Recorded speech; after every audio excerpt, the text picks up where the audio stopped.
Last videos में हमने जेआईटीएफ की जालंधर और फिरोजपुर वेस्ट मैनेजमेंट सब्सिडरीज के अंदर जो ऑपरेशनल इश्यूज चल रहे हैं उनको स्टडी किया था और उनकी वजह से कंपनी की जो फाइनेंशियल पोजीशन ख़राब हो रखी थी उसको भी स्टडी किया था। साथ साथ हमने देखा था कि आर्बिट्रेशन की जो रूलिंग कंपनी के फेवर में आई है उसकी वजह से इन दोनों ही कंपनीज में जो नेगेटिव नेटवर्थ है वो कैसे पॉजिटिव हो सकती है अगर कंपनी को जो अवार्ड का पैसा वो टाइमली मिल जाता है तो, और कंपनी रिवाइव हो सकती है। अब हम आते हैं हमारे थर्ड ऑपरेशनल इशू पे जो कि है भटिंडा सब्सिडरी के अंदर। जो ये भटिंडा सब्सिडरी है ये भी similar to Firozpur Jalandhar subsidiary है। ये भी 2011 से ऑपरेशनल है कंपनी और इसने भी सिमिलरली म्यूनसिपल कॉर्पोरेशन भटिंडा के साथ एक कंसेशन एग्रीमेंट साइन किया हुआ है 25 साल के लिए जो कि म्यूनसिपल सॉलिड वेस्ट मैनेजमेंट से रिलेटेड है। और इसमें कंपनी को टिपिंग फीस मिलनी थी, रेवेन्यू मॉडल कंपनी का टिपिंग फी के थ्रू चलना था। और इसमें भी कुछ ऑपरेशनल इश्यूज चल रहे हैं, कंपनी के अपने कंसेशनिंग अथॉरिटी के साथ डिस्प्यूट चल रहे हैं जो आर्बिट्रेशन में गया हुआ था।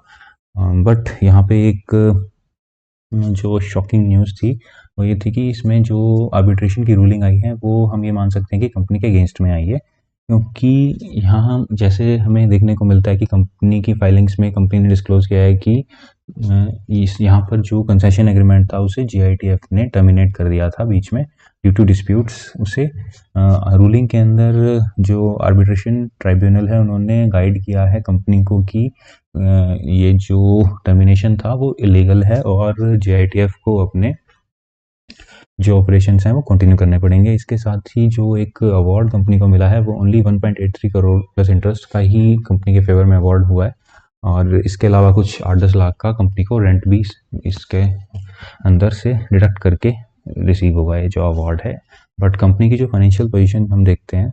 फाइनेंशियल ईयर 2023 से 24 के अंदर कंपनी को करीब 28.5 करोड़ का लॉस हुआ था इस सब्सिडरी कंपनी के अंदर।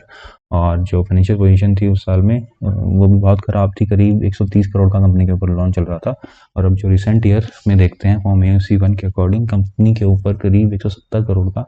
लोन चल रहा है और कंपनी की नेटवर्थ 140 करोड़ लॉस में चल रही है। मतलब ये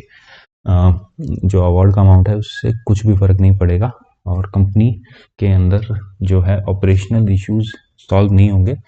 तो और ज़्यादा ख़राब होती रहेगी हालत। तो यहाँ पर जो कंपनी के पास एक ही मात्र जो रिकोर्स बचता है वो ये है कि कंपनी किसी तरह अपने ऑपरेशनल इश्यूज को सॉल्व करे अपनी कंसेशनिंग अथॉरिटी से बात करके, और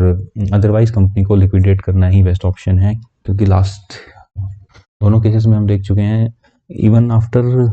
आर्बिट्रेशन की रूलिंग 2022 के अंदर कंपनी के फेवर में आई थी, बट कंपनी 4 साल से स्ट्रगल कर रही है उस पैसे को रिकवर करने के लिए जो आर्बिट्रेशन कंपनी के फेवर में ऑलरेडी अवार्ड कर चुकी है। तो हम देख सकते हैं कि ये जो भटिंडा सब्सिडरी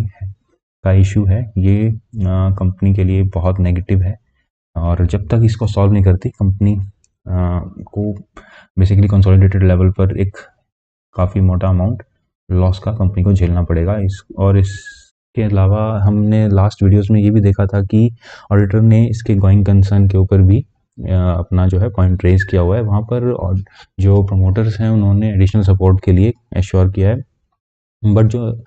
सपोर्ट आ रहा है वो डेट के फॉर्म में आ रहा है प्रमोटर्स से और वो इस कंपनी की फाइनेंशियल पोजीशन को और ज़्यादा ख़राब कर रहा है क्योंकि डेट के ऊपर कंपनी को 10 से 11% हर साल इंटरेस्ट पेयर करना पड़ रहा है जिसकी वजह से लॉसेस और ज़्यादा बढ़ते जा रहे हैं।